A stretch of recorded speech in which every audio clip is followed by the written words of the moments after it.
ஹalleluya ஆமென். சத்தமா சொல்லுங்க நம்மள போறதில்லை. ஹalleluya ஆமென். ஆண்டவராகிய இயேசு கிறிஸ்துவின் திருநீல நாமத்தினாலே ஒவ்வொருவரையும் காலை பொழுதில் அவருடைய வாழ்த்துகின்றேன், வரவேற்கின்றேன். கர்த்தர் நல்லவர். இந்த கிருபைகள் உங்களுடைய வாழ்க்கையில் இருக்கிறது, கிருபை உங்களுடைய வாழ்க்கையில் இருக்கிறது. ஆமென். நன்றி. எல்லாருமே 10 மணிக்கு முதலாக இடத்துக்கு வந்து பிராக்டிஸ் பண்ணி கவர்மெண்ட் சமூகத்தில் தேவனை ஆராதிக்கிற பொழுது அதிலே நாம் வித்தியாசங்களை காண்கிறோம். ஆமென். தேவநாமம் மகிமைப்படுவதாக. தேவனுடைய வார்த்தைக்கு போகும் முன்பதாக யாராவது ஒருவர் தேவனுடைய வார்த்தைக்காக நீங்கள் ஒப்பு கொடுத்து ஜெபிக்கும்படியாக நான் இவரை கேட்டுக்கொள்கிறேன். நல்ல பிதாவே, இந்த ஆசீர்வதிக்கப்பட்ட இந்த ஆராதனை நாளுக்காக நன்றி சுவாமி. எங்களை ரத்தம் சிந்தி கொடுத்த எங்கள் இரட்சகரே, உம்மை நாங்கள் ஆவியோடும் உண்மையோடும் ஆராதிக்க வேண்டும் என்று எங்களை ஆண்டவரை வேறு பிரித்து எடுத்தவரே, இப்பொழுதும் ஆண்டவரே உம்மை நாங்கள் ஆராதித்து உம்மை துதித்து உம்முடைய நாமத்தை ஆண்டவரே நாங்கள் மகிமைப்படுத்தி உம்முடைய ஆசீர்வாதத்தை பெற்றுக்கொண்டோம் ராஜா. இப்பொழுது ஆண்டவரை நீ பேசுகிற வழியாக இருக்கிறது. அந்த வார்த்தை பகுதிக்காக நான் வருகிறேன். வார்த்தையும் நானும் ஒன்றென்று சொன்ன கர்த்தாவே, ஆதியிலே வார்த்தையாயிருந்த தேவனே, மாமிசமும் ரத்தமுமாய் கிருபையும் சத்தியமும் நிறைந்தவராய் பூமியிலே உலாவி வந்த தேவன், காலமும் மண்டபத்திலே உலாவின தேவன், பரிசுத்த ஆவியாய் எங்கள் நடுவே உலாவி கொண்டிருக்கிறபடியால் உங்களுக்கு நன்றி சுவாமி. இப்பொழுதும் பரிசுத்த ஆவியானவரே எங்களோடு பேசுவீராக, நீதியை குறித்து பேசுவீராக, சத்தியத்தை குறித்து கண்டித்து உணர்த்துவீராக. இப்பொழுது இந்த பேசுகிற வார்த்தைகளை நாங்கள் கேட்கட்டும், கேட்டு மனம் திரும்பட்டும். ஆண்டவரே உமக்குள்ளே நாங்கள் பலனடையட்டும். ஆண்டவரே உம்முடைய வார்த்தைகளை கேட்டு நாங்கள் ஆண்டவரே இன்னும் உமக்குள்ளாக ஆண்டவரே நாங்கள் தைரியம் அடையட்டும். உம்முடைய ராஜ்யத்தை கட்ட, உம்முடைய ராஜ்யத்துக்காய் ஓட, உம்முடைய நாமத்தை மகிமைப்படுத்துகிற பிள்ளைகளாய் எங்களுக்கல்ல கர்த்தாவே, எங்களுக்கல்ல உம்முடைய கிருபை நிமித்த, உம்முடைய சத்தியத்தை நிமித்த, உம்முடைய நாமத்திற்கு மகிமை பெறப்படுவீராக எழுதியிருக்கிற பிரகாரம் உம்முடைய நாமத்தை மகிமைப்படுத்த இந்த சத்திய வார்த்தைகளை கேட்டு நாங்கள் ஆண்டவரை பலனடைய, நாங்கள் புஷ்டியடைய கர்த்தர் ஆண்டவரே இந்த வார்த்தைகளை ஆசீர்வதித்து அபிஷேகிக்கிறார். வார்த்தையை கொடுக்கிற ஆசிரியருடைய கருத்தில் வைக்கிறோம். முற்று முடிய முழுவதுமாக பரிசுத்த ஆவியானவர் ஆளுகை செய்கிறார்கள். இந்த மாமிசமோ குறைந்த அறிவும் ஞானமோ ஆண்டவரே மனித ஞானமோ கிரியை செய்யாதபடி ஆண்டவரே சுமையானவர்களுக்கு ஞானத்தை கொடுக்கிற கர்த்தர், சுமையான இறுதியை உள்ளவர்களுக்கு ஞானத்தை கொடுக்கிற இந்த ஞானத்தை இன்னுமாய் கொடுத்து ஆண்டவரை வல்லமையாக எடுத்து பயன்படுத்துக. இந்த வார்த்தையை பேசுங்க, ஆசீர்வதிங்க. இயேசுவின் நாமத்தில் ஜெபிக்கிறோம் நல்ல பிதாவே, ஆமென். கடந்த வாரத்திலே நாம் கற்றுக்கொண்ட தேவனுடைய வார்த்தை இத்தனை பேருக்கு ஞாபகம் இருக்கிறது. இதை குறித்து நாம் கற்றுக்கொண்டோம். சொல்லுங்க. வாசிக்கிறவர்கள் சிந்திக்க கடவர்கள். எதை குறித்து சிந்திக்க கடவர்கள்? ஆண்டவராகிய இயேசு கிறிஸ்துவினுடைய ரகசிய வருகை என்று ஒன்று உண்டு. ஆண்டவராகிய இயேசு கிறிஸ்துவினுடைய பகிரங்க வருகை என்று ஒன்று உண்டு என்று சொல்லி நாம் சில காரியங்களை கடந்த வாரத்திலே கற்றுக்கொள்ள முடியுமானவர்களே. தேவனுடைய ரகசிய வருகையின் போது சபை எடுத்துக் கொள்ளப்படும். அதன் பின்பதாக 7 வருடங்கள் உபத்திரவ காலம் இந்த பூமியில் இருக்கும். உபத்திரவ காலம் முடிந்த பின்பதாக ஆண்டவராகிய இயேசு கிறிஸ்துவினுடைய பகிரங்கமான வருகையும் இருக்கும். அதோடு கூட 1000 வருடமான அரசாட்சி இருக்கும் என்று சொல்லி நாம் கற்றுக்கொண்டோம் பிரியமானவர்களே. ஆகவே இந்த கடைசி காலங்களிலே ஆண்டவராகிய இயேசு கிறிஸ்து ரகசிய வருகையின் போது நடைபெறுகின்றதான சில அடையாளங்களை நாம் கற்றுக்கொள்வோமானால் நாம் இன்னும் ஆயத்தப்பட நமக்கு அது இலகுவாக இருக்கும் என்று சொல்லி கற்றுக்கொண்டதோடு 24ஆம் அதிகாரம் மத்தேயு புத்தகத்திலே 3 விதமாக பிரித்து நாம் கடந்த வாரத்திலே கற்றுக்கொண்டோம். இன்று 25வது அதிகாரத்துக்கு நேராக வேதாகமத்தை எழுதி நாம் ஒரு வசனத்தை வாசிக்க கேட்போம். வாசியுங்கள். 25வது அதிகாரம் மத்தேயு எழுதின சுவிசேஷ புத்தகம் 13வது வசனத்தை நாம் வாசிக்க கேட்போம். மனுஷகுமாரன் வரும் நாளையாவது மனுஷகுமாரன் வரும் நாளையாவது நாளை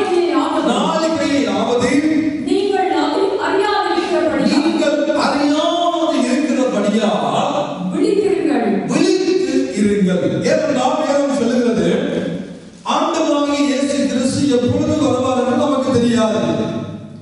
அது ஒருவேளை ராத்திரியா இருக்கலாம், ஒருவேளை மத்தியானமாக இருக்கலாம். ஆனால் எப்பொழுது இயேசு கிறிஸ்து வந்தாலும் நமக்கு ஒருவேளை இரவாக இருக்குமானால் இன்னும் ஒரு நாட்டிலே வாழ்ந்தவர்களுக்கு அது பகலாக கூட இருக்கலாம்.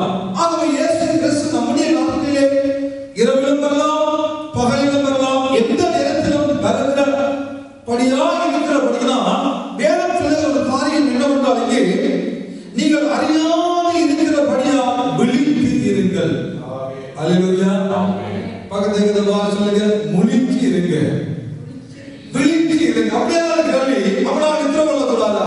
அப்படியே கண்ணை முழிச்சு கொண்டு இருக்கணும். சில நேரங்களிலே இந்த உலக எக்ஸாம்ல நெருங்கிற நேரம் நாட்களிலே என்ன செய்வோம் என்றால், நித்திர கொள்ளாமல் இருக்கணும் என்று சொல்லி காலை தண்ணிக்குள்ள வைத்து படித்தவர்களும் உண்டு. ஏனென்றால் காலை தண்ணிக்கு வைத்து படிக்கிறவர்களும் நமக்கு குளிர்மையா இருக்கும். நித்திர வராது என்று படிக்கிறவர்களும் உண்டு. அப்படி படித்து பாஸ் பண்ணினவர்களும் உண்டு, ஃபெயில் பண்ணினவர்களும் உண்டு. அது வேற பிரச்சனை. ஆனால் விழித்திருக்க வேண்டும், படிக்க வேண்டும் என்ற ஒரு ஆர்வத்தோடு விழித்திருந்து படித்து சித்தி எடுத்தவர்கள் உண்டு, சித்தி அடையாமல் போனவர்கள் உண்டு. இங்கே வேதம் சொல்லுகிறது, அவர் வருகிறது நாம் அறியாமல் இருக்கிறபடியினால் என்ன செய்யலாம்? விழித்து இருங்கள். என்னுடைய கேள்வி, விழித்து எப்படியப்பா இருக்கிறது? எப்படி விழித்திருக்கிறது? ஒரு நாள் விழித்திருக்க முடியும், சரி 2 நாள் விழித்திருக்க கூடும், 3ஆம் நாள் யாருமே 3 இரவு 2 இரவு விழித்திருக்கலாம் விழித்திருக்க சொல்லுங்க முடியுமா? அப்ப என்ன ஏசி சொல்கிறார்? அவர் வருகிறதை அறியாமல் விழித்திருப்படினாலும் விழித்து இரு என்ற கேள்விக்கு விடையாக ஆண்டவர் இதே அதிகாரத்தில் முதல்ல ஒரு சில வசனங்களை வாசித்து பார்க்கிற பொழுது ஒரு உவமையை நமக்கு சொல்ல வருகிறார். விழித்திருங்கள் என்று சொன்ன இயேசு கிறிஸ்து ஒரு உவமையின் மூலமாக நாம் செய்ய வேண்டிய அநேக காரியங்களை அவர் நமக்கு ஒன்றன் பின் ஒன்றாக எழுதியிருக்கிற பொழுது, இந்த 25வது அதிகாரம் எல்லாருக்கும் தெரிந்த ஒரு அதிகாரம். என்ன? 10 கன்னிகைகளை குறித்ததான ஒரு காரியம். 10 கன்னிகைகளை குறித்து வேதம் சொல்லுகிற பொழுது அதுல 5 பேருக்கு என்ன இருந்ததா? 5 பேர்களை குறித்து என்ன சொல்லுகிறது வேதம்? புத்தி உள்ளவர்கள் என்று சொல்லுகிறது. மிகுதி 5 பேரும் இது இல்லாதவர்கள். அப்படின்னா என்னுடைய கேள்வி, புத்தி உள்ளவன் புத்தி இல்லாதவர்கள் என்று வேதம் சொல்லுகிற பொழுது இந்த வசனத்தை பார்க்கிற பொழுது இவர்கள் புத்தியாய் செயல்பட்டது போலதான் நமக்கு தெரிகிறது. வாசிக்க கேட்போம். முதலாம் வசனத்தை வாசிக்க கவனித்துக் கொள்ளுங்கள். அப்பொழுது பரலோக ராஜ்யம் தங்கள் தீவட்டிகளை பிடித்துக் கொண்டு மணவாளனுக்கு எதிர்கொண்டு போக புறப்பட்ட 10 கன்னிகைகளுக்கு ஒப்பாயிருக்கிறது. யோசித்து பாருங்கள், மணவாளனுக்கு எதிர்கொண்டு போக இந்த புத்தி உள்ளவர்கள் புறப்பட்டார்களா? புத்தி இல்லாதவர்கள் புறப்பட்டார்களா? சொல்லுங்க. 10 பேருமே மணவாளனை சந்திக்க புறப்பட்டார்கள் என்று சொல்லுகிறது வேதம். 10 பேர் புறப்பட்டார்கள் மணவாளனை சந்திக்க. புத்தி உள்ளவர்கள் புறப்பட்டார்கள், புத்தி இல்லாதவர்களும் புறப்பட்டார்கள் என்று முதலாவது நமக்கு தெளிவாக சொல்லுகிறது. இன்னொரு காரியத்தை நாம் பார்க்கிற பொழுது வாசிக்கிறோம். 5ஆம் வசனத்தை வாசிக்கிறோம். மணவாளன் வர தாமதித்த போது அவர்கள் எல்லாரும் நித்திரை மயக்கமடைந்தார்கள். அவர்களுக்கு எல்லாருக்கும் என்ன வந்தது? நித்திரை மயக்கம் வருகிறது. தூங்கி விட்டார்கள். புத்தி உள்ளவர்கள் என்ன செய்தார்கள்? நித்திரை மயக்கம் வந்தது. சரிதான். புத்தி இல்லாதவர்களுக்கும் நித்திரை மயக்கம் வந்தது. இந்த புத்தி உள்ளவர்கள்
எல்லாருமே மனவாளனை சந்திக்க புறப்பட்டார்கள்.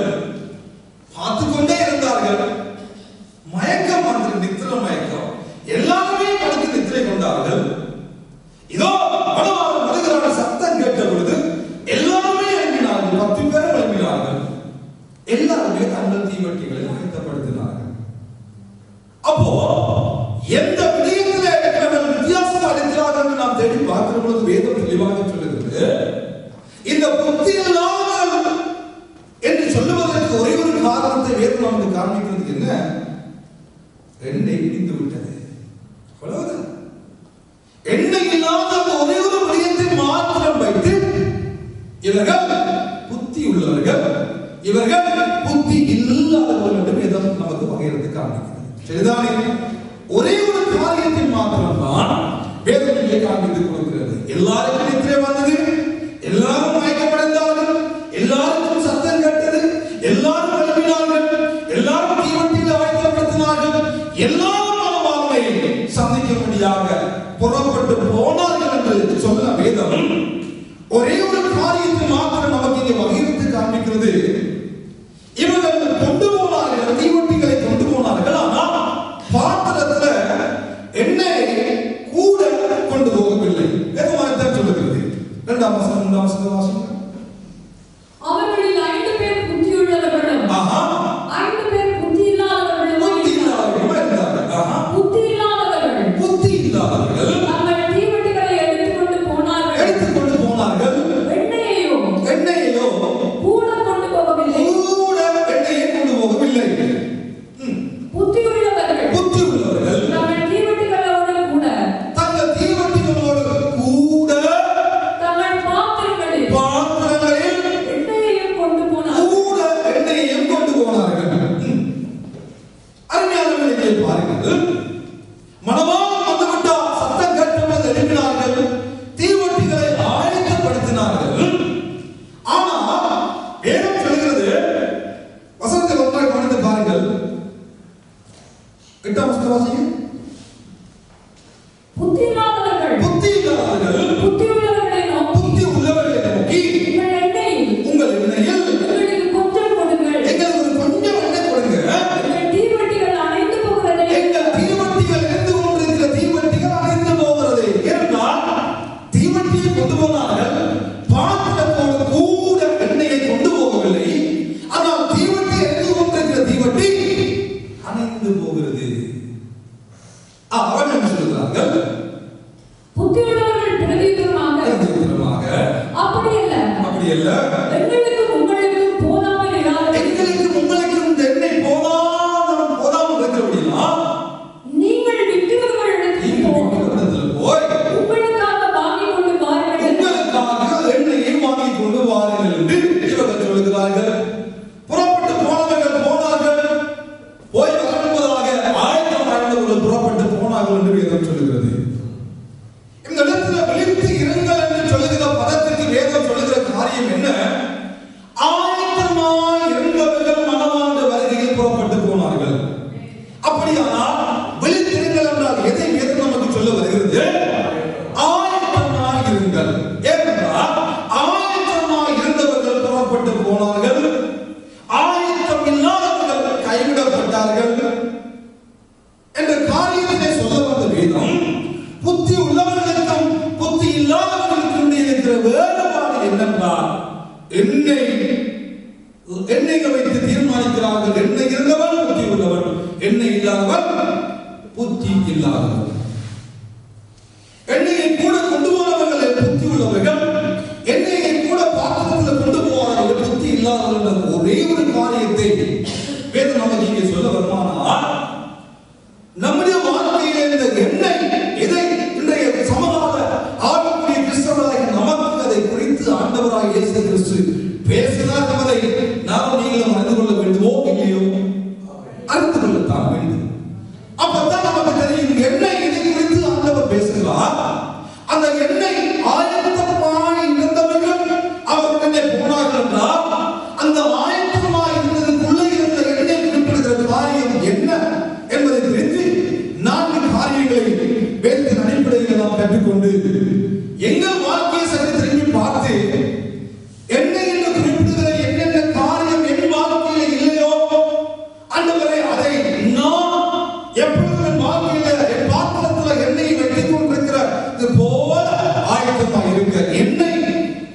நம்மை நாமே சற்று திரும்பி பார்த்து என்னை புதுப்பித்துக் கொள்வோமாக. ஆமென். அவர் என்ன என்ற இடத்திலே வேதம் நமக்கு சொல்லுகிற காரியம் என்னவென்றால், முதலாவதாக என்னை பரிசுத்த வேதாகமத்திலே குறிப்பிடுகிற முதலாவது காரியம் என்னவென்றால், எண்ணெய் என்பது அபிஷேகத்தை குறித்து நிற்கிறது. வேறு எந்த காரியத்தையும் குறித்து அல்ல. எண்ணெய் என்பது அபிஷேகத்தை குறித்து நிற்கிறது. அபிஷேகம் என்பது என்ன? தலையின் மேல ஊற்றப்படுகிறது. என் தலையின் மேல ஊற்றப்படுவது தான் அபிஷேகம். அபிஷேகம் ஆண்டவரே என்னை அபிஷேகத்தால் நிரப்பும் என்று நாம் சொல்ல முடியாது. அபிஷேகத்தை நம்ம ஊற்றும் என்று சொல்லக்கூடும். அபிஷேகம் என்றால் என்ன? நிரப்பப்படுவது அல்ல, நம் மேல தலையில எண்ணெயால் ஊற்றப்படுவதுதான் அபிஷேகம். ஆக இந்த இடத்துல இயேசு கிறிஸ்து நமக்கு சொல்லுகிற காரியம் என்ன? எண்ணெய் அபிஷேகம். எண்ணெய் அபிஷேகம். இந்த எண்ணெய் அபிஷேகத்தை குறித்து நிற்கிறபடினால் 4 விதமான அபிஷேகம் நம்முடைய வாழ்க்கையில் தேவை. அபிஷேகம் இருக்கிறவன் மாத்திரம் தான் எடுத்துக் கொள்ளப்படுவான். அபிஷேகம் இல்லாதவர்கள் யாராக இருந்தாலும் ஆயத்தம் அற்றவர்கள் என்ற காரியத்தினை வேதம் நமக்கு தெளிவாக இந்த காலை வேளையில் நமக்கு காண்பித்துக் கொடுக்கிறது. அபிஷேகம் உள்ளவன் மட்டும்தான் எடுத்துக் கொள்ளப்படுவான். அபிஷேகம் இல்லாதவன் கைவிடப்படுவான். அபிஷேகம் 4 அபிஷேகத்தையும் உடையவன் தேவனுடைய ரகசிய வருகையில பங்கடைவான். இந்த அபிஷேகம் இல்லாதவன் ரகசிய வருகையில பங்கடைய முடியாது என்ற 2 காரியங்களை வேதம் நமக்கு தெளிவாக காண்பித்துக் கொடுக்கிறதா இருக்கிறபடினா, இந்த அபிஷேகம் என்ன என்பதெல்லாம் நீங்கள் கற்றுக்கொண்டு அதை இல்லாவிட்டால் பெற்றுக்கொள்ள பிரயாசப்படுவோம். இருக்குமானால் அதை தக்க வைத்துக் கொள்ள பிரயாசப்படுவோம். கர்த்தருடைய ஆவியானவர் நம் அனைவருக்கும் பெரிய ஒரு அனுக்கிரகத்தை பாராட்டுவாராக. ஆமென். முதலாவது அபிஷேகத்தை குறித்து வேதம் சொல்லுகிற பொழுது லேவியராகமம் 8வது அதிகாரம் 30வது வசனத்திலே நாம் வாசிக்கிற பொழுது ஒரு காரியத்தை நாம் இங்கே கண்டுகொள்ளக்கூடும். எண்ணெய் என்பது அபிஷேகத்திற்குரியது. முதலாவது அபிஷேகத்தை வேதம் நமக்கு காண்பித்துக் கொடுக்கிறது. லேவியராகமம் 8வது அதிகாரம் 30வது வசனத்தை நாம் வாசிக்க கேட்போம்.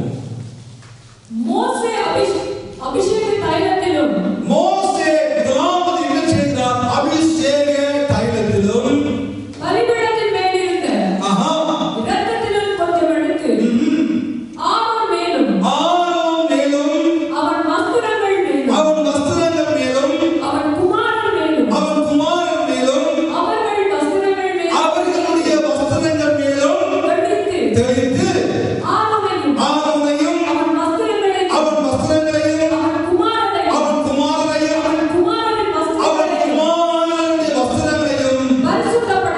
பரிசுத்தப்படுத்தினார். இதுதான் பிரியமானவர்களே, முதலாவது அபிஷேகம் என்றால் என்ன? முதலாவது எண்ணெய் அபிஷேகம் எதை நமக்கு காண்பித்துக் கொடுக்கிறது? ஆசாரிய அபிஷேகம், ஆசாரியத்துவ அபிஷேகம், ஆசாரிய அபிஷேகம். முதலாவது மோசே என்ன செய்கிறார்? இந்த தைலத்தை எடுத்து ஆசாரியராய் ஆரோனை அபிஷேகம் பண்ணுகிறார். ஆசாரியனாய் பிள்ளைகளை அபிஷேகம் பண்ணுகிறார். ஆசாரியனாய் வஸ்திரங்களை அபிஷேகப்படுத்தி வஸ்திரங்களை பரிசுத்தப்படுத்தி அபிஷேகப்படுத்துகிற இந்த ஆசாரியத்துவ அபிஷேகம் முதலாவதாக நமக்கு தேவை என்பதை இயேசு இங்கே நமக்கு சொல்ல வருகிறார். ஹல்லேலூயா. என்ன அபிஷேகம் தேவை? ஆசாரியத்துவ அபிஷேகம். அப்படியே நமக்கு ஒரு கேள்வி, நமக்கு அந்த ஆசாரியத்துவ அபிஷேகம் இருக்குதா என்று ஒருவேளை நாங்கள் கேட்கக்கூடும். மோசே ஆரோனை அபிஷேகம் பண்ணினார், நல்லது. மோசே ஆரோனின் பிள்ளைகளையும் அபிஷேகம் பண்ணினார், நல்லது. எனக்கு அந்த அபிஷேகம் இருக்குதா இல்லையா என்ற சந்தேகம் ஒருவேளை நமக்கு இந்த வழியில் இருக்கக்கூடும். ஆனால் வேதம் சொல்லுகிறது, எப்பொழுது ஆண்டவராகிய இயேசு கிறிஸ்துவை உங்கள் வாழ்க்கையினுடைய சொந்த இரட்சகராக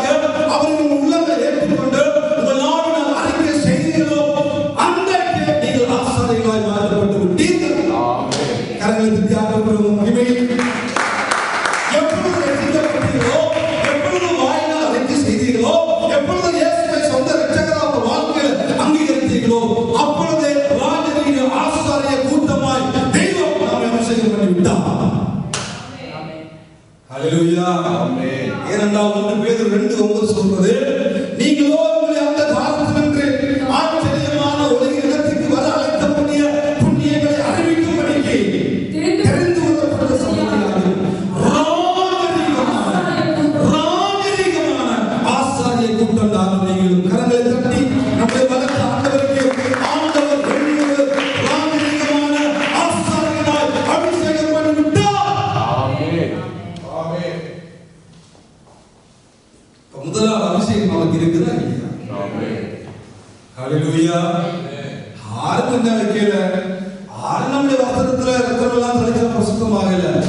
இயேசுவை நம்முடைய வாழ்க்கையை சொந்த ரட்சகராய் ஏற்றுக்கொண்ட பொழுது ஆண்டவர் சொல்லுகிறார், நீங்களோ அந்த காலத்தினின்று ஆச்சரியமான ஒரு ஒளி, அந்த ஒளி இடத்துக்கு வர அழைத்தக்கூடிய புண்ணியங்களை அறிவிக்கும்படிக்கு தெரிந்து கொள்ளப்பட்ட சந்ததி, ராஜரீகமான ஆசாரிய கூட்டம்.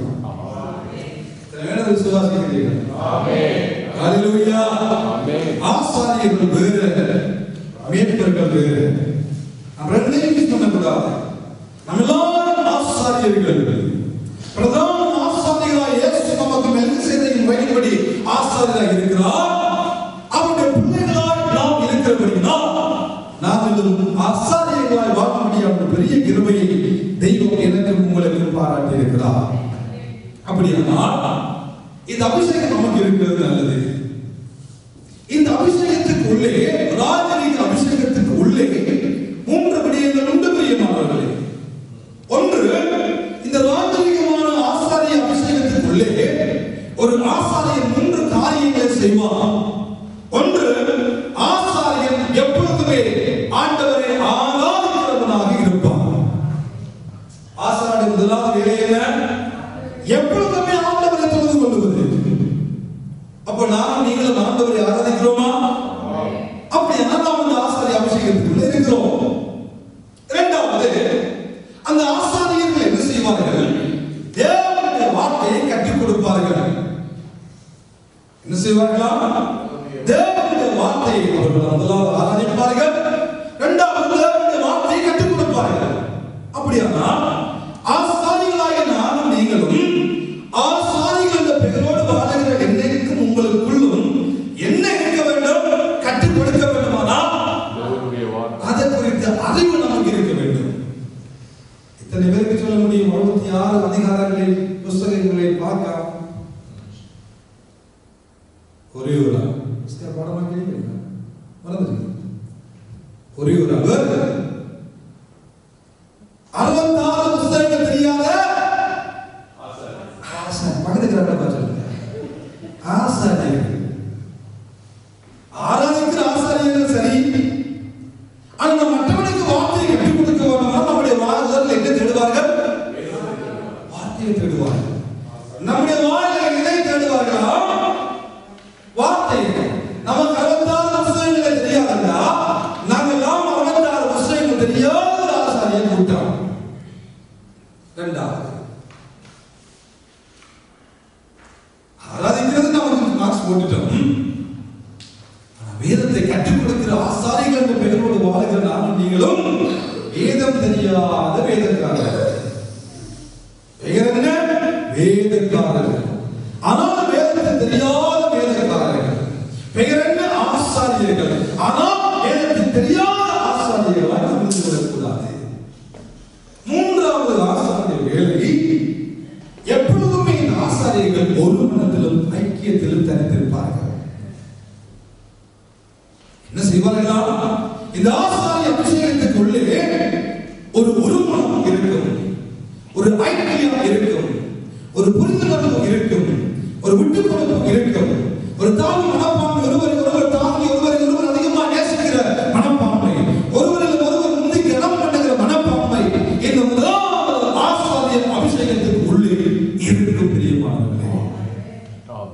நம்ம திரும்பி பார்க்கணும், நமக்குள்ள அது இருக்குதா? இதோ சகோதரர்கள் ஒருமித்து வாசம் பண்ணுவது எத்தனை நன்மையும் எத்தனை இன்பமுமாக இருக்கும். வாசம் பண்ணுவது, ஒருமனப்பட்ட என்ன வரணும்? வாசம் வர வேண்டும். நம்ம ஒருமனப்படுகிறது என்ன வருகிறது என்று நாங்களே நமக்கு கேள்வியை கேட்டு பார்க்கிறோம். ஆனா பெயர் என்ன?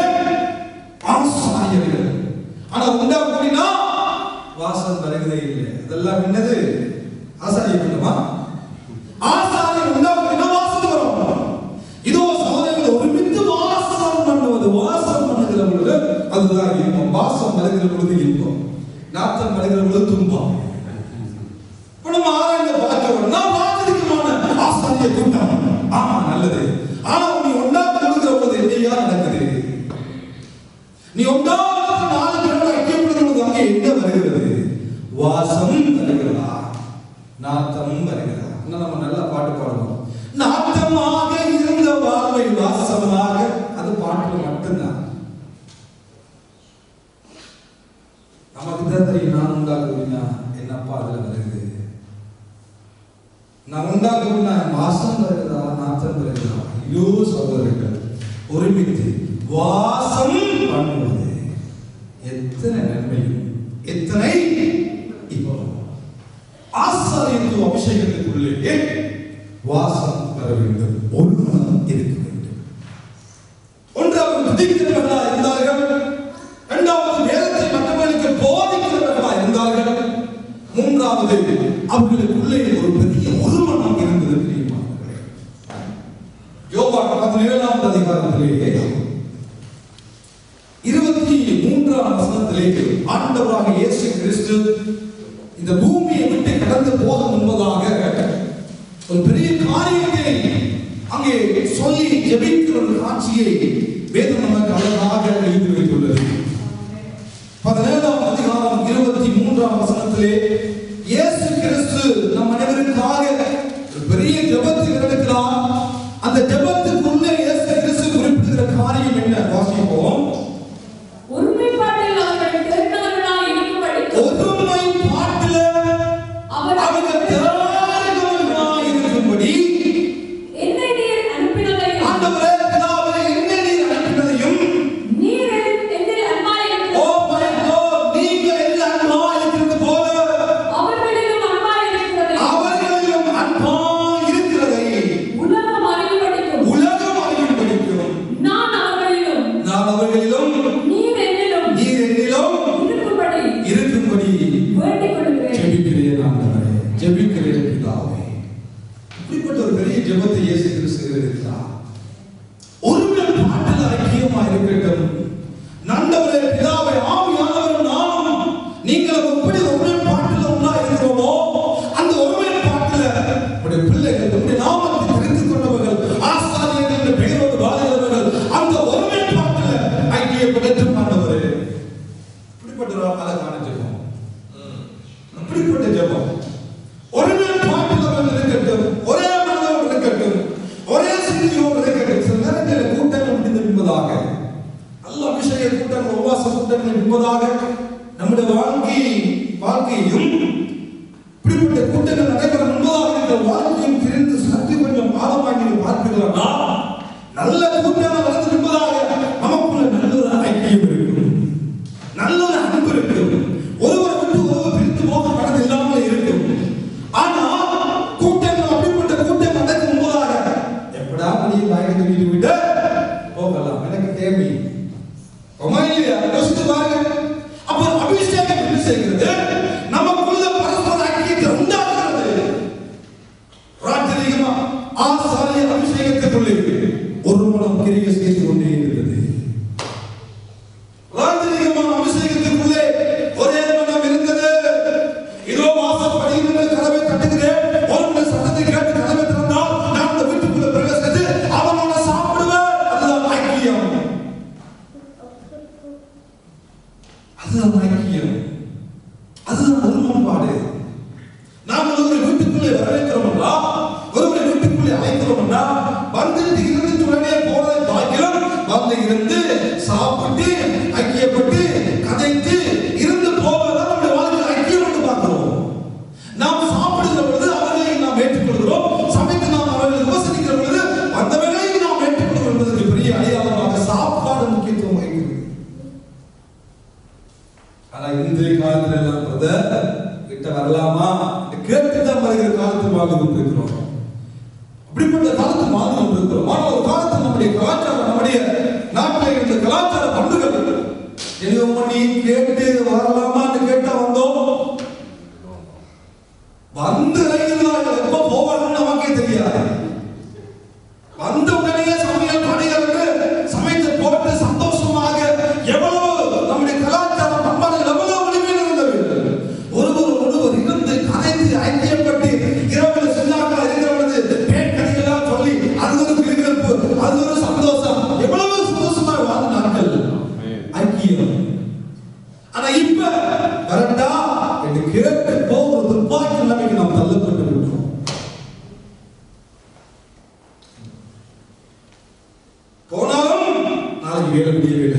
விடியறணும்.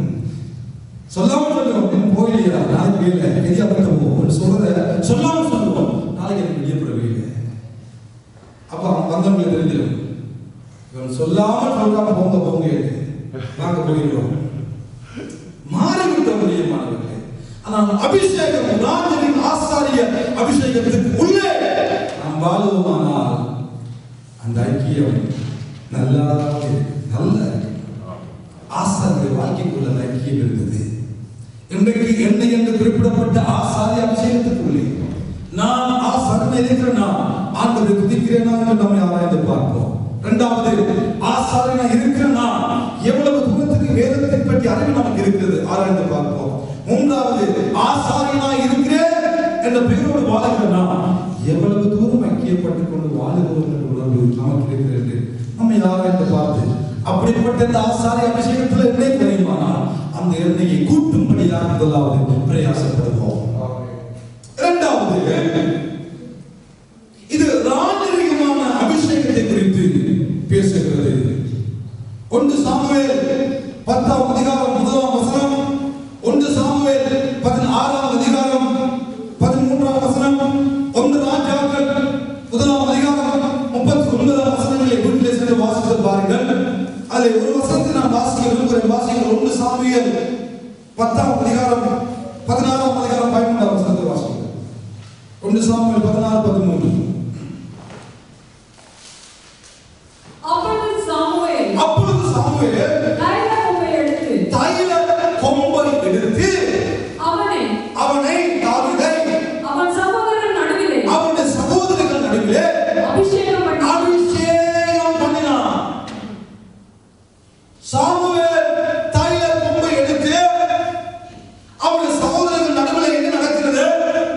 அபிஷேகம், எண்ணெய் அபிஷேகம், தைல கொம்பு அபிஷேகம். சாமுவேல் சவுலை அபிஷேகம், சாலமோனை அபிஷேகம், 1 ராஜாக்கள் 39 அபிஷேகம், தைல கொம்பு எடுத்து அபிஷேகம், ராஜரீகமான அபிஷேகம். அதாவது நமக்கு எதை குறிப்பிட்டு பேசுகிறது? ஆசாரியத்துவ அபிஷேகம். இரண்டாவது அபிஷேகம் எதை குறித்து பேசுகிறது? ராஜரீகமான அபிஷேகம். வேதம் நம்மை பார்த்து சொல்லுகிறது 1 பேதுரு 2:9 ராஜரீகமான ஆசாரிய கூட்டம். அப்படின்னா நானும் நீங்கள் யாரு? சொல்லுங்க, சத்தமா சொல்லுங்க. ராஜா. ஆனா காலம் வந்து ஒரு ராஜாவை பார்ப்போம். பக்கத்துக்கு ராஜா சொல்லுங்க, கையை பிடிச்சி சொல்லுங்க, நீங்க ராஜான்னு சொல்லுங்க. ராஜா ராணி சொல்லுங்க, நீங்களா ராஜா, நீங்களா ராஜா. ஆம்பளையாக பொம்பளையாக சொல்லுங்க, நீங்களா ராஜா. நானே ராஜா, நானே மந்திரி, அவ்வளவுதான், நான் தான், எல்லாருமே ராஜா. அப்ப இதுல கூலிக்கிற எல்லாரும் யாரு? ராஜா. எட்டினாரு ராஜா, உலகம் கடிச்சிட்டு பரவாயில்ல, ராஜா. கிறிஸ்தாரே ராஜா. வேதம் அதை சொல்லுகிறது. ஆண்டவர் ராணியாக மாற்றலாம், எல்லாமே ராஜாக்களாக மாற்றலாம். ஆண்டவர் இயேசு கிறிஸ்துவுக்கு நாமும் நீங்கள் யாரும் மனவாட்டி, ஆனா ஆம்பளை இருக்கிறோம், ஆனா ஆண்டவருக்கு மனவாட்டி. அதே போல இயேசு நம்ம ராணியாக மாற்றவில்லை, நம்ம ராஜாக்களாக மாற்றி வைத்துள்ளார்.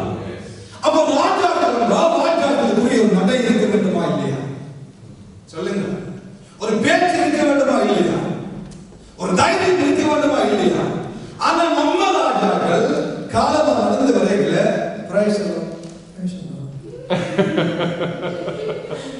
ஆனா பேர் ராஜா வரைகளே.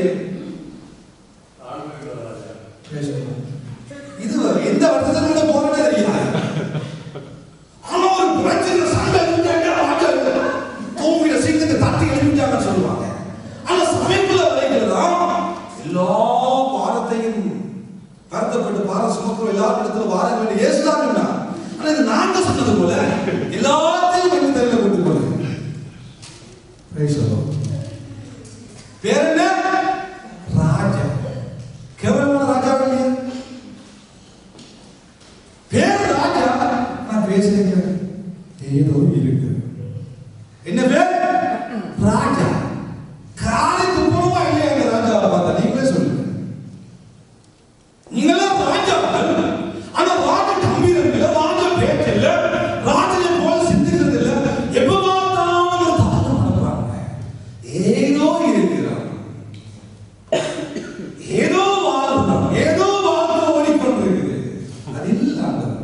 அதில்ல ராஜரிக அபிஷேகம். வாழ்க்கையில் 1000 பிரச்சனை நம்ம சுத்தி இருக்கலாம். கோட்ஸு போட்டபடியே பிரச்சனை எனக்கு இல்லைன்னு நான் சொல்ல விரும்புகிறேன். இது காட்டி பார்த்தா எத்தனையோ ஆயிரக்கணக்கான பிரச்சனை இருக்குது. ஆனால் பிரச்சனை மத்தியில நாம் ராஜாவாக அபிஷேகம் பண்ணப்பட்டவங்க உணர்வோடு செயல்பட வேண்டும். உணர்வோடு நாம் ராஜா என்று உணர்வு நமக்கு இருக்கணும். எப்ப பார்த்தாலும் எதை கேட்டாலும் இருக்கிறீங்க ஏதோ போகும். இதெல்லாம் ராஜாவா? ஒரு ராஜா சொல்லலாமா? கேவலமா இருக்குமா இல்லையா? இந்த இடத்துல ஒரு நடை மாறட்டும், பேச்சு மாறட்டும், ஸ்டைல் மாறட்டும், 1000 பிரச்சனை உள்ள இருக்கு. தைரியமா எல்லாம் அவர் பார்த்து கொள்வார். ஆனா பாட்டு பாடுவோம், எபினேசரே எல்ரோயி, என்னை கண்டவர், என்னை காக்கிறவர், எனக்கு சுகம் தருகிறவர், என்னோடு இருக்கிறவர், எனக்கு சமம், எல்லாம் நல்லா பாடுறோம் பாருங்க. ஆனா உள்ளுக்குள்ளே காணலையே. பேர் மட்டும் ராஜா, பேர் மட்டும் ராஜா. ராஜா ராஜா சாந்தி சிஸ்டர் ராஜா, நிக்கு ராஜா, எலிசாபெத் ராஜா, எல்லாரும் ராஜா. சொல்லுங்க பக்கத்துல சேர்ந்து நீங்க ராஜான்னு சொல்லி வாத்துங்க. சும்மா அப்ப பார்த்தாலும் கர்த்தக்காரன் மாதிரி, எப்ப பார்த்தாலும் கர்த்தக்காரன். கர்த்தங்களை பேசக்கூடாது, திரைகளை பேசக்கூடாது, குற்றங்களை பேசக்கூடாது, தாழ்வு வணக்கமான பேச மாட்டேங்குது. எப்ப பார்த்தாலும் நல்லா ராஜா கொடுத்து தெரியாது. சில ராஜா நல்லா வேறு ஆட்கள் கல்யாணம் விட்டுக்கு, யாருடையோ திருமணம் விட்டுக்கு, யாருடையோ விடுமுறைகளுக்கு, யாருடையோ ஏதோ செய்தா அழகா வெளிக்கிட்டு அழகா போவாங்க. ஆனா ராஜா என்ன செய்வார்? சேட்சிக்கு வரைக்க மட்டும்தான் எல்லாத்தையும் காட்டி வச்சுட்டு பழைய தூக்கி போட்டுக்கொண்டு ஒன்றுமே தெரியாத மாதிரி, ஒன்றுமே இல்லாத மாதிரி. இயேசு தாழ்மை உள்ளவர் தானே அவர் கிருபை அளிக்கிறார். சபைக்கு வரைக்க மட்டும்தான் யாரும் நல்ல அனுபவம் நடக்கிறது. சபைக்குள்ள வரைக்க சித்த முகத்தை பார்க்க கிடைக்கிறது இல்லை. சபைக்குள்ள வரைக்க அந்த கட்டிடத்தை பார்க்க முடியல. இயேசு எளிமையாக தானே வாழ்ந்தார்.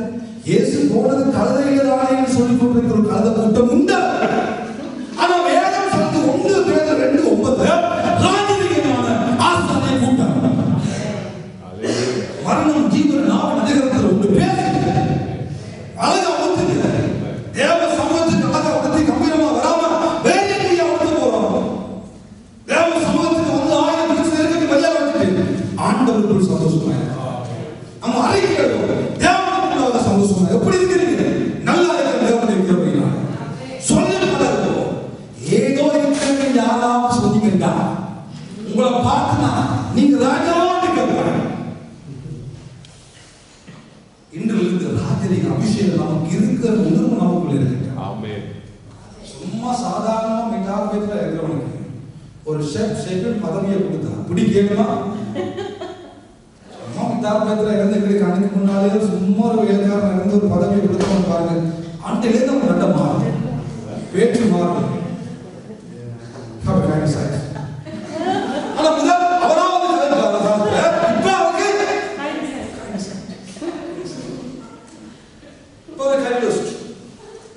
அந்த ஒரு கம்பீரம் ரட்சிக்கப்பட்டாங்க. நல்ல ஒரு ஆண்டவரை வணங்குகிறோம். இந்த வானத்தின் பூமியை மற்ற சுவாசங்களை படைத்த தேவனை தொழுது கொள்கிறோம். எல்லாவற்றையும் பார்த்துக் கொள்ளக்கூடிய சர்வ வல்லமையுள்ள ஆண்டவரை தொழுது கொள்கிறோம். யெகோவா ராப்பாவாகிய பரம வைத்தியரை நம்முடைய கடவுளாக வைத்திருக்கிறோம். நம்முடைய ஆண்டவர் விக்கிரகம் அல்ல. நம்முடைய ஆண்டவர் சிலை அல்ல, மண் அல்ல, கல் அல்ல, விக்கிரகம் அல்ல. வானத்தின் பூமியை உண்டாக்கின சர்வ வல்லமையுள்ள தேவனாகிய ஆண்டவருடைய பிள்ளைகள். அந்த கம்பீரம், அந்த அபிஷேகம் நமக்குள்ள இருக்கட்டும். அரைக்கேடுங்க வாழ ராஜரீக அபிஷேகம். அபிஷேகம் பண்ணின பொழுது சாமுவேல் அபிஷேகம் பண்ணின பொழுது வேதம் சொல்கிறது 1 சாமுவேல் 16 அதிகாரம் 10 அதிகாரம் 16 வாசம் 12 வாசம் 14 வாசம் 13 14. 1 சாமுவேல் 16 13 16 அதிகாரம் 13 14. அப்பொழுது சாமுவேல் தைரியத்தை எடுத்து அவனை அவன் சகோதரன் நடுவிலே அபிஷேகம் பண்ணினான். அந்த நாள் முதல் கொண்டு கர்த்தருடைய ஆவியானவர் அவன் மேல் வந்து தாவீதின் மேல் கர்த்தருடைய ஆவியானவர் அபிஷேகம் பண்ண பின்புலாக வந்து இருந்து விட்டார். ஆமென். ஹalleluya. ஹalleluya. கர்த்தருடைய ஆவியானவர் தாவீதின் மேல் வந்து இருந்தார். ராஜரீக அபிஷேகத்தை பெற்றுக்கொண்ட மேல கர்த்தருடைய ஆவியால் இருக்கிறோம். தாவீதுக்கு மேலதான் இருந்தா, ஆனா புதிய ஏற்பாட்டு ஆவியானவர் நமக்கு எங்கே இருக்கிறார்? நமக்கு உள்ளே இருக்கிறார். வெளியே இருந்த பொழுது தாவீதுக்கு இருந்த கம்பீரம், வெளியே இருக்கிற பொழுது ஆவியானவர் மேல இருந்த பொழுது தாவீதுக்கு அவ்வளவு கம்பீரம் இருக்குமானா, உள்ளே இருப்பார்கள் எவ்வளவு கம்பீரமாய் நாம் நீங்களும் வாழலாம். ராஜரீக அபிஷேகம், பேசுகிற பொழுது ராஜரீக அபிஷேகம், சிந்திக்கிற பொழுது ராஜரீக அபிஷேகம், செயல்படுகிற பொழுது ராஜரீக அபிஷேகம், உடை உடுக்கிற பொழுது ராஜரீக அபிஷேகம், உடை ஆண்டவரை காண்பித்து கொடுக்கிறது. எதையாவது காரியங்களை செய்கிற பொழுது ராஜரீக அபிஷேகம். அந்த அபிஷேகம் பெண்ணையை குறித்து பேசுகிறது. இரண்டாவது காரியமா இருக்கிறது. மூன்றாவது அபிஷேகம் என்ன? ஏசாயா 61வது அதிகாரம் 3வது வசனத்தை வாசிக்க கேட்போம். ஏசாயா 61வது அதிகாரம் 3வது வசனம். சீயோனிலே துயரப்பட்டவர்களை சீர்படுத்தவும், சீயோனிலே துயரப்பட்டவர்களை சீர்படுத்தவும், அவர்களுக்கு சாம்பலுக்கு பதிலாக சிங்காரத்தையும், துயரத்துக்கு பதிலாக ஆனந்த தைலம், சொல்லுங்க ஆனந்த தைலத்தையும், ஒடுங்கின ஆவிக்கு பதிலாக துதியின் உடையை கொடுக்கவும் அவர் என்னை அனுப்பினார். ஆண்டவராகிய இயேசு கிறிஸ்துவை குறித்ததான ஒரு பெரிய தீர்க்கதரிசனத்தை ஏசாயா நமக்கு சொல்ல வருகிறார். வேதம் சொல்லுகிறது, சாம்பலுக்கு பதில் என்னவா? சிங்காரம். துயரத்துக்கு பதில் என்னவா? ஆனந்த அபிஷேகம். சொல்லுங்க, ஆசாரிய அபிஷேகம், ராஜரீக அபிஷேகம், ஆனந்த அபிஷேகம். சொல்லுங்க, ஆனந்த தைலம். ஆனந்தமாய் வாழும்படியாக ஆண்டவராகிய இயேசு கிறிஸ்து சொன்னார், வருத்தப்பட்டு பார சுமக்கிறவர்களே எல்லாரும் என்னிடத்தில் வாருங்கள். வாங்க, எல்லாரும் வாங்க. வருத்தம், பாடுகள், கஷ்டங்கள், வேதனைகள், போராட்டங்கள் இருக்கிற எல்லாருமே வாங்க. வந்து உங்கள் காரியங்களை வைத்து இழந்து பாருங்கள். நான் உங்களுக்கு உங்கள் துயரத்துக்கு பதிலாக ஆனந்த தைலத்தால் உங்களை அபிஷேகம் பண்ணிட்டேன். ஹல்லேலூயா. அப்புறம் நம்முடைய வாழ்க்கையில் என்ன அபிஷேகம் உண்டா இருக்க வேண்டும்? எப்பொழுதும் சிரிக்கிறவர்களா, மகிழ்ச்சியா இருக்கிறவர்களா, துக்கமாய் அல்ல, வேதனையாய் அல்ல, எப்ப பார்த்தாலும் குறையை பேசுகிறவர்களா அல்ல, எப்ப பார்த்தாலும் வியாதியை குறித்து பேசுகிறவர்களா அல்ல, எப்ப பார்த்தாலும் கடன் பிரச்சனை, எப்ப பார்த்தாலும் போராட்டங்கள், எப்ப பார்த்தாலும் துன்பங்களை குறித்து பேசிக்கொண்டே இருக்காமல், எப்பொழுதும் என்னை ஆண்டவர் இந்த காரியத்திலிருந்து வெளியே கொண்டு வந்தார், என்னை ஆண்டவர் இந்த வியாதியிலிருந்து வெளியே கொண்டு வந்தார், இந்த கடன் பிரச்சனையிலிருந்து வெளியே கொண்டு வந்தார், இந்த வேலைத்திலிருந்து இப்படிப்பட்ட காரியங்களை செய்தார், என் படிப்பில் இப்படிப்பட்ட காரியங்களை செய்தார் என்று சொல்லி எப்பொழுதெல்லாம் நம்முடைய வாழ்க்கையில் ஆண்டவர் செய்த நன்மைகளை நினைக்கிறோமோ அப்பொழுது ஆனந்த தைலம் நம்ம மேல் ஊற்றப்பட்டாகிறது. கிறிஸ்து நமக்குள்ளாக வந்தது, நம்ம தேடி வந்தது நம்முடைய துக்கத்தை மாற்ற, துயரத்தை மாற்ற, பாவத்தை மாற்ற, சாபத்தை மாற்ற, தேவையில்லாத காரியங்களை மாற்றவே தேவையான தெய்வம் நம்மை தேடி வந்தார். ஆனந்த தைலத்தினால் நம்முடைய வாழ்க்கையை அபிஷேகம் பண்ணி அழகு பார்க்கவே தெய்வம் இந்த பூமிக்கு கடந்து வந்தார். யோவான் 10:10 சொல்லுகிறது, திருடவும் கொல்லவும் அழிக்கவும் அன்றி வேறொன்றுக்கு முன் நாமோ அவைகளுக்குள்ளாக ஜீவனை கொடுக்கவும் அந்த ஜீவனை பரிபூர்ணப்படுத்தவும் வந்தேன். கொடுத்து போட்டு போக இளமாயா பரிபூர்ணப்படுத்துவது, ஒரு அழகு படுத்த, சிரிக்க வைக்க, நம்ம மகிழ்ச்சியா இருக்க வைக்கவே தெய்வம் இந்த பூமிக்கு கடந்து வந்தார். ஆனா பிசாசு பல மத கொள்கைக்குள்ளே புகுந்து எல்லா மாநில வர்க்கத்தையும் துக்கம் என்னும் ஒரு போர்வைக்குள்ளே கொண்டு வைத்து விட்டார். அவருடைய துக்கம் தான் அவருடைய போதையின் அடித்தளமாக மாற்றி விட்டார். அதன் பின்பதாக உலகம் துக்கம் என்ற போதைகளை வளர்ந்த அநேக மதங்கள் உலகத்தில் உண்டு.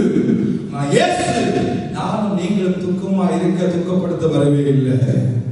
நம்ம துக்கங்களை தன்மைகளை ஏற்றுக்கொண்டு நம்மை மகிழ்ச்சியாக வாழ வைத்து ஆனந்த தைலத்தால் அபிஷேகம் பண்ணவே இயேசு இந்த பூமிக்கு கடந்து வந்தார். அப்படியானால் மூன்றாவது அபிஷேகம் என்ன? ஆனந்த அபிஷேகம். எப்பொழுது பார்த்தாலும் சந்தோஷமாக இருக்கிறவராய், மன மகிழ்ச்சி என்ன செய்கிறது? நல்ல ஔஷதம், நல்ல ஒரு மருந்து, மனதில் இருக்கிற மகிழ்ச்சி நல்ல ஒரு மருந்து. நான் துக்கப்பட 1000 காரணங்கள் இருக்கலாம், ஆனால் சந்தோஷப்பட ஒன்றே ஒன்று, நான் இயேசுவின் பிள்ளையாய் மாற்றப்பட்டேன். அதை குறித்து நாம் சந்தோஷப்பட்டுக் கொண்டிருக்கலாம். ஆனால் துக்கப்பட 1000 பிரச்சனை நான் சொல்லுவேன். நீங்களே சொல்லுவீங்க, 2 பேரும் வளர்ந்துட்டு போகலாம், கவலைப்படுகிறதுனால அதுவன் ஒரு முளத்தை கூட்ட முடியாதா? குறைக்க முடியாது. ஆனா மகிழ்ச்சியா கர்த்தருக்குள்ள சந்தோஷமா இருங்கள் என்று மறுபடியும் சொல்லுகிற போதனை பைபிளை தவிர வேறு எங்கேயுமே இல்லை. ஆமென்.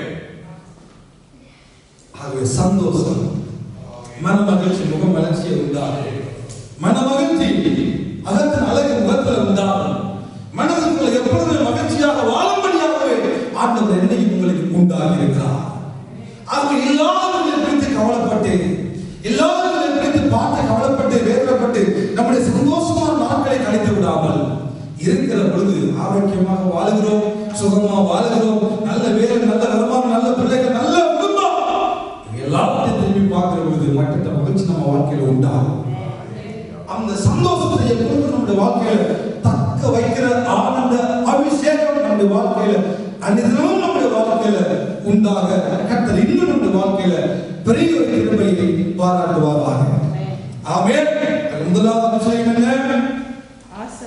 ஆசாரிய அபிஷேகம். இரண்டாவது ராஜரீகமான அபிஷேகம். மூன்றாவது ஆனந்த தைல அபிஷேகம், ஆனந்த அபிஷேகம். கடைசியாக பிரியமானவர்களே, சங்கீதம் 141 வசனங்களை திருப்பிக் கொள்வோம். 141 சங்கீதம் 5வது வசனத்தை வாசிக்கிறோம். நீதிமான் என்னை தயவாய் குட்டி, போட்டு குட்டி என்னை கடிந்து கொள்ளட்டும், அது என் தலைக்கு எண்ணெயைப் போல இருக்கும். மறுபடியும் வாசிக்க. நீதிமான் என்னை தயவாய் என்ன செய்யலாம்? குட்டி, தயவாய் போட்டு குட்டட்டும், குட்டி என்னை கடிந்து கொள்ளட்டும். குட்டினது மாத்திரமல்ல, தயவாய் போட்டு குட்டிட்டு என்னை கடிந்து கொள்ளட்டும், அது என் தலைக்கு எண்ணெயைப் போல இருக்கும். தலைக்கு எண்ணெயைப் போல இருக்கும். ஹல்லேலூயா, ஆமென், ஹல்லேலூயா. இந்த அபிஷேகத்துலதான் அநேக தடமாறுகிறது. என்ன பாஸ்டர், 3 அபிஷேகம் நல்லா இருக்குது. நீதிமான் தயவா போட்டு குட்ட குனிகிறவனும் மடையன் என்று சொல்லுவாங்க. குட்ட குனிகிறவனும் மணிய குடிய குட்டுறவனும் மடையன் என்று சொல்றாங்க. அது இருந்துட்டு போகும். ஆனா வேதம் சொல்கிறது, நீதிமான் என்று தயவா போட்டு தடவட்டும் அல்ல, தாராட்டும் அல்ல, தயவா போட்டு குட்டட்டும், கடிந்து கொள்ளட்டும். அது எப்படி இருக்கா? அது என்னுடைய தலைக்கு எண்ணெயை போல நல்ல அருமையான. இந்த அபிஷேகத்தில் அநேக நாம் நோக்கி போகிறோம். தடவுற பொழுது நமக்கு நல்லா இருக்கும். நம்மை குறித்து தாராட்டுகிற பொழுது நல்லா இருக்கும். புகழ்ந்து பேசுகிற பொழுது நல்லா இருக்கும். பெருமையா பேசுகிற பொழுது நல்லா இருக்கும். ஆனா ஹலோ, நீ செய்யறது பிள்ளை, உன் பேச்சு சரியில்லை, உன் நடத்த சரியில்லை, உன் வாழ்க்கை சரியில்லை, உன் ஆளுக்குரிய வாழ்க்கை சரியில்லை, உன் ஜெப வாழ்க்கை சரியில்லை, வேத வாசிப்பு வாழ்க்கை சரியில்லை, தேவனுக்கு உனக்கு மனிதனுக்கு தொடர்பு சரியில்லை, நீ செய்வது பிள்ளை என்று எப்பொழுது சொல்ல தயவாய் குட்டி சொல்ல ஆரம்பிக்கிறோமோ அங்க பலனை காண முடியாது.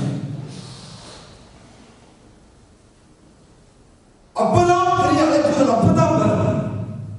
அப்பதான் அழைப்பு வரும், தரிசனம் வரும், சொப்பனம் வரும், கனவு வரும், எல்லாம் வரும். ஏனென்றால் தயவாய் குட்டி சொல்லுகிறவங்க வெளியான சபையை விட்டு இன்னொரு சபைக்கு போனா ஒரு காரியம் நடக்கும். இங்க விசுவாசம் இருக்கிறவங்க பாஸ்டரா மாறிடுவாங்க. ஒரு நல்ல காரியம் அது. தயவாய் குட்டுகிறவங்க அங்கே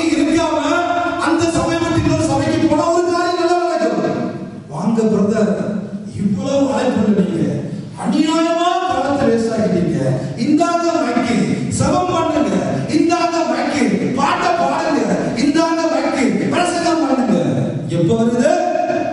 தயவாய் குட்டி சொல்லுகிற பொழுது, கண்டிக்கிற பொழுது, அழைப்பு வருகிறது, அபிஷேகம் வருகிறது, தெரிந்து கொள்வது வருகிறது, சொப்பனம் வருகிறது, எல்லாம் வந்து நாசமாகிறது. ஆண்டவர் சொல்லுகிறார், தேவ வார்த்தை சொல்லுகிறது, நீதிமான் தயவாய் நம்மை குற்றட்டும், கடிந்து கொள்ளுதல் செய்யட்டும். அதுதான் ஒரு அபிஷேகம். கடிந்து கொள்ளுகிற பொழுது கீழ்ப்படுகிற ஒரு அபிஷேகம். கடிந்து கொள்ளுகிற பொழுது எச்சரிப்பை ஏற்றுக்கொள்ளுகிற அபிஷேகம். எச்சரிக்கிற பொழுது ஆண்டவர் பேசுகிறார், தெய்வத்துடைய வார்த்தை பேசுகிறது, கீழ்ப்படுகிற அபிஷேகம். தயவாய் நம்மை அதற்கு நேராக அர்ப்பணிக்கிற ஒரு அபிஷேகம். அந்த அபிஷேகம் நம்மை வாழ வைக்கும். அந்த அபிஷேகம் நம்மை கனப்படுத்தும்.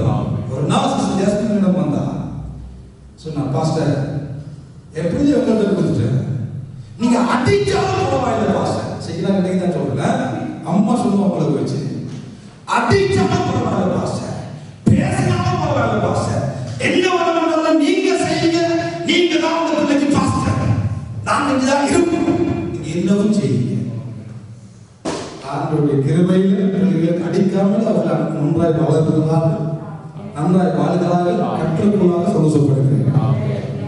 தாளாட்டுகிற பொழுது, உங்களை புகழுகிற பொழுது அந்த உள்ளம் ஏற்றுக்கொள்வது எப்படியோ அதே போல நீங்கள் இந்த அபிஷேகத்தை உடன்பட்டவர்களாய் வாழ்கிற பொழுது அதில் இருக்கிற கிருபை, அதில் இருக்கிற அபிஷேகம், அதில் இருக்கிற உயர்வு தெய்வத்தால் உங்களுக்கு உண்டாகும்.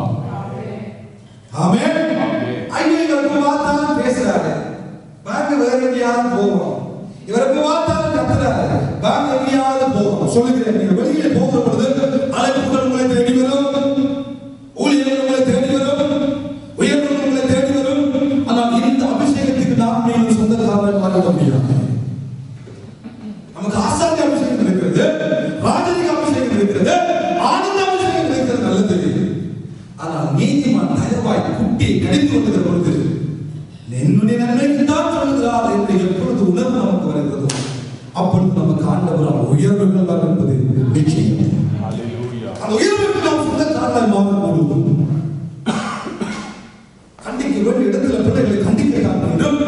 அதே நேரம் அவர்களை தாளாட்டி புகழ்ந்து அவர்களை அரவணைக்க நேரத்தில் அரவணைக்க வேண்டும். வேத வார்த்தை சொல்கிறது, வேத வாக்கியம் எல்லாம் தேவனுடைய ஆவியினால் அருளப்பட்டிருக்கிறது.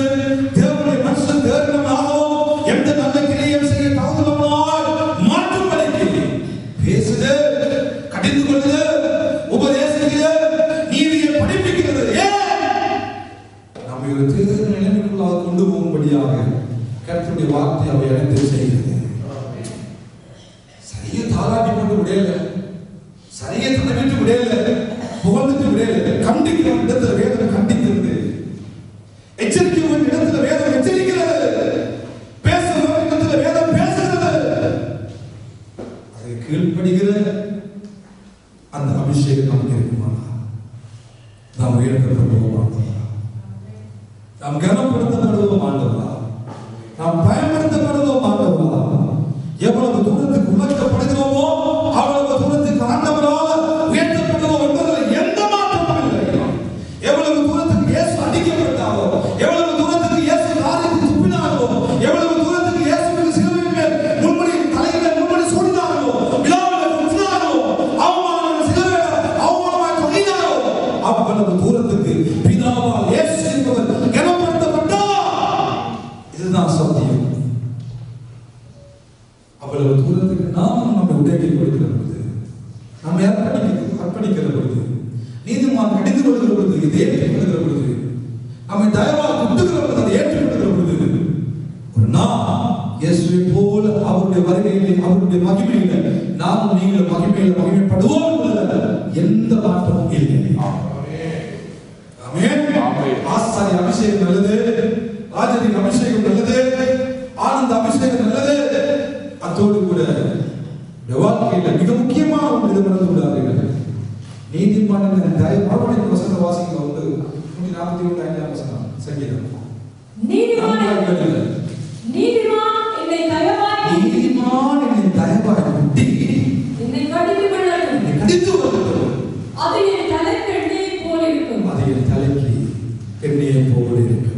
அபிஷேகம். அபிஷேகம். அபிஷேகம். ஹalleluya. ஹalleluya. ஹalleluya. இயேசு கிறிஸ்து 10 கனிகளை குறித்து பேசிய அந்த காரியத்துக்குள்ளே புத்தி இல்லாதவர்கள் குறிப்பிடப்பட்ட ஒரே ஒரு விடயத்துக்குள்ள எண்ணெயை மாத்திரம் குறித்து பேசினார் என்று பார்த்து அந்த எண்ணெய்க்குள்ள இருக்கிற 4 அபிஷேகத்தை குறித்து இன்றைக்கு நாம் கற்றுக்கொள்ள கர்த்தருடைய ஆவியானவர் நமக்கு ஒரு பெரிய கிருபையை பாராட்டினார். ஆகவே நாம் நீங்களும் புத்தி இல்லாதவர்கள் பட்டியலுக்குள்ள வந்துவிடாதபடி புத்தி இருக்கிறவர்கள் பட்டியலுக்குள்ளே நின்று ஆசாரிய அபிஷேகம், ராஜரிக அபிஷேகம், ஆனந்த தைல அபிஷேகம், எப்பொழுதுமே கண்டிக்கிற பொழுது, நீதிமான் கண்டிக்கிற பொழுது, குட்டுகிற பொழுது தயவாய் ஏற்றுக்கொண்டு அதை தலைக்கு ஆரோக்கியம் அறிந்த உணர்வோடு நாம் அர்ப்பணித்து வாழ்கிற பொழுது ஆண்டவரால் பயன்படுத்தப்படுவோம், ஆண்டவரால் உயர்த்தப்படுவோம், ஆண்டவரால் அவருடைய ரகசிய வருகையில் நானும் நீங்களும் பங்கடைவோம் என்ற ஒரு நல்ல செய்தி சொல்லி உங்களை நான் ஆசீர்வதிக்கிறேன். கர்த்தர் நிறைவாக ஆசீர்வதிப்பாராக.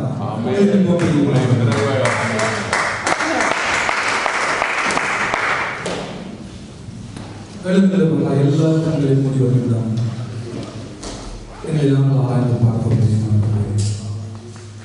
ஆசாரிய அபிஷேகம், ராஜரிக அபிஷேகம், ஆனந்த அபிஷேகம், எச்சரிக்கிற பொழுது, கண்டிக்கிற பொழுது நாம் நேராக நம்மை அர்ப்பணித்து நம்மை திருத்துகிற அந்த ஒரு அபிஷேகம், அந்த கீழ்ப்படிவின் அபிஷேகம் நம்முடைய வாழ்க்கையில் இருக்கிறதா என்று சொல்லி ஆராய்ந்து பார்த்து இந்த எண்ணெய் நம்முடைய வாழ்க்கையில குறைந்து போகுமானால் அது நிரப்பிக்கொள்ள பாத்திரங்களோடு எண்ணெயை பிடித்தவர்கள் கொண்டு சென்றார்கள். வெறுமனே தீபெட்டிகளை பிடிக்கிறவர்களாக மாத்திரமல்ல, வெறுமனே வெளியரங்கமாய் நல்லவர்கள் என்ற பெயரோடு வாழ்கிறவர்களாக மாத்திரமல்ல, வெறுமனே ஒரு வாழ்க்கை, வெறுமனே ஒரு வாழ்க்கை, வெறுமனே மனவாழ்ந்த சந்திக்க ஆயத்தப்பட்ட ஒரு வாழ்க்கை, வெறுமனே தீபெட்டியை பிடித்துக் கொண்டு சென்ற ஒரு வாழ்க்கை, வெறுமனே மனவாழ்ந்த வருகிறான் சத்தம் கேட்டவுடனே எழுப்பி ஆயத்தப்படுகிற வாழ்க்கை மாத்திரமல்ல ஆண்டவரே, எங்கள் வாழ்க்கையில் இருக்கிற அபிஷேகம் என்னும் எண்ணெயை நாம் குறைத்து விடாதபடி நிறைவாக எங்கள் வாழ்க்கையை தக்க வைக்க உங்களுடைய தெய்வீக கிருபை எங்கள் வாழ்க்கையில பெருகட்டும் என்று சொல்லி ஒரு விஷயம் எங்களுக்காக நாங்கள் ஜெபம் பண்ணி இந்த சமூகத்தில் ஒப்பு கொடுப்போமா? தலை சாய்க்கும் கல் நீரையா, மூளை கல் நீரையா, நான் நம்பி தலை சாய்க்கும் கல் நீரையா, மூளை கல் நீரையா.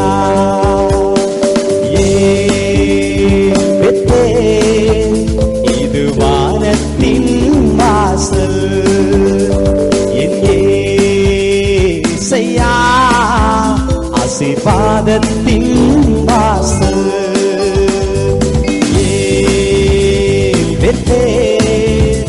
இது வானத்தின் வாசல், என் இயேசையா, ஆசீர்வாதத்தின் வாசல்.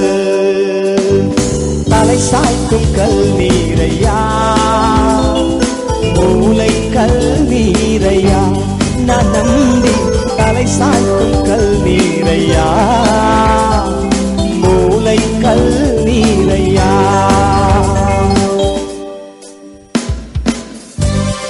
ஆண்டவர் யாக்கோபை பார்த்து சொல்கிறார், நீ மேற்கேயும் கிழக்கேயும் வடக்கேயும் தெற்கேயும் பறந்து வா என்று சொல்லி, பூமியின் தூளை போல உன் சந்ததி பெருகும் என்று சொல்லி வாக்குத்தத்தம் பண்ணின கர்த்தர்.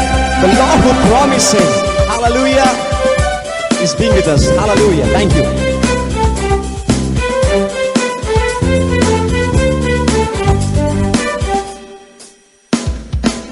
மேற்கு கிழக்கு வடக்கு தெற்கு பறந்து வா என்றீரே, பூமியின் மூளை போல் சந்ததி பெருகும் என்று வாக்குரைத்தீரே. மேற்கு கிழக்கு வடக்கு தெற்கு பறந்து வா என்றீரே, பூமியின் மூளை போல் சந்ததி பெருகும் என்று வாக்குரைத்தீரே.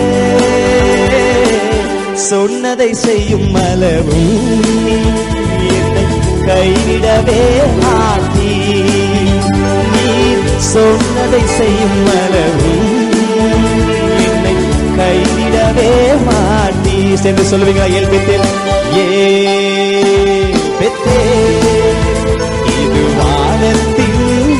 வாசல் என் இயேசையா ஆசீர்வாதத்தின் வாசல்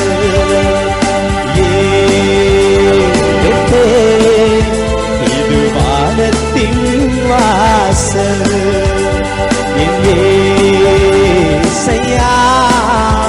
ஆசீர்வாதத்தின் வாசல் தலை சாய்க்கும் கல்நீரையா மூளை கல்நீரையா நலம் தலை சாய்க்கும் கல்நீரையா மூளை கல்நீரையா. ஆதியாகமம் 28ஆம் அதிகாரத்துல ஆண்டவர் யாக்கோபுக்கு வாக்கு பண்ணுகிறார், பூமியின் வம்சங்கள் எல்லாம் உனக்குள் உன் சந்ததிக்குள் ஆசீர்வதிக்கப்படும் என்று சொல்லி. அதனால அதே ஆசீர்வாதம் நமக்கும் உண்டு. கவலைப்படாதிருங்கள், கஷ்டப்படாதிருங்கள், எதை குறித்தும் கவலைப்படாதிருங்கள். கர்த்தர் எல்லாவற்றையும் பார்த்துக் கொள்கிற ஆண்டவர் பார்த்துக் கொள்வார். Come on.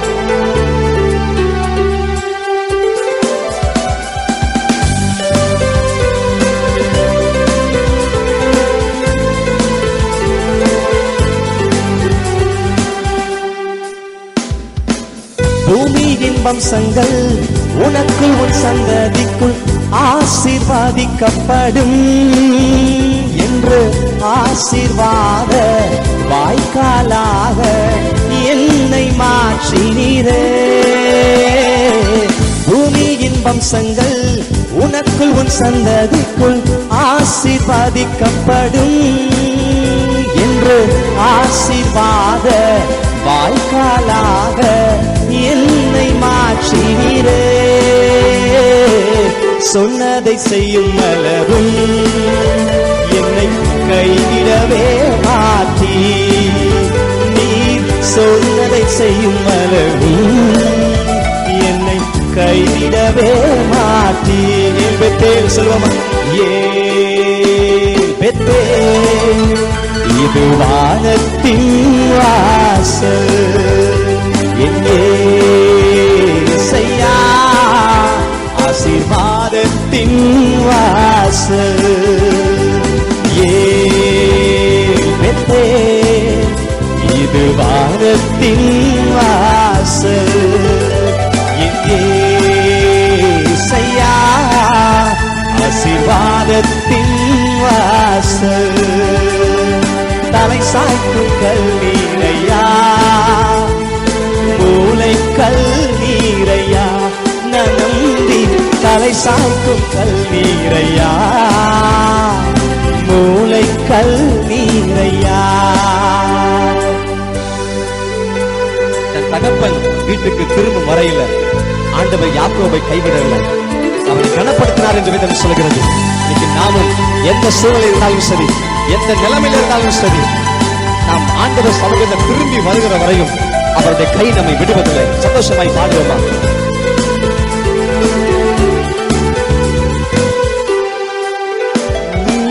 செல்லும் இடமெல்லாம் உன்னோட இருந்து உன்னை கனப்படுத்துவே. தகப்பன் தேசத்திற்கு திரும்பும் வரையில் உன்னை காப்பாற்றுவே. செல்லும் இடமெல்லாம் உன்னோடு இருந்து உன்னை கனப்படுத்துவே. தகப்பன் தேசத்திற்கு திரும்பும் வரையில் உன்னை காப்பாற்றுவே. சொன்னதை செய்யும் அளவும் உன்னை கைவிடவே மாட்டீ. நீ சொன்னதை செய்யும் அளவும் என்னை கைவிடவே மாட்டீ. Come on, join together and say it with it. ஏன் பெத்தேல் இது வானத்தின் வாசல் என் இயேசையா ஆசீர்வாதத்தின் வாசல். ஏன் பெத்தேல் இது வானத்தின் வாசல் என் இயேசையா ஆசீர்வாதத்தின் வாசல். மூளை கல்நீரையா நரம்பி தலை சாய்க்கும் கல்லீரையா, மூளை கல்லீரையா. சரி சொல்லுவோமா? ஏ பெத்தே இது வானத்தின் வாசல், என் ஏசையா